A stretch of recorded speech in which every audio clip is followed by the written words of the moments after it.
niya, matigas na, no? Lupa siya. Yung ilog, naligo yung mga bata. Dito mo, mas malapit. Saan? Paunahan natin. Dito. Hawak ka dyan sa bata. Yung bata, Naliligo sila. galizo mo. Asan ba? Ayan. Sabay. Ang sarap ba mag-swimming? Sa tabing ilog. Di pag ano, ang taas niyan. Oo.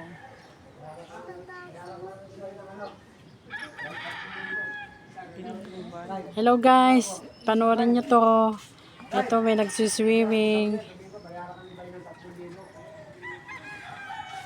Nagsiswimming sa ilog. Pamangkin ko, nagsiswimming yun, malilito. Siswimming sila sa ilog. Bata-bata pa. Pwede di ba?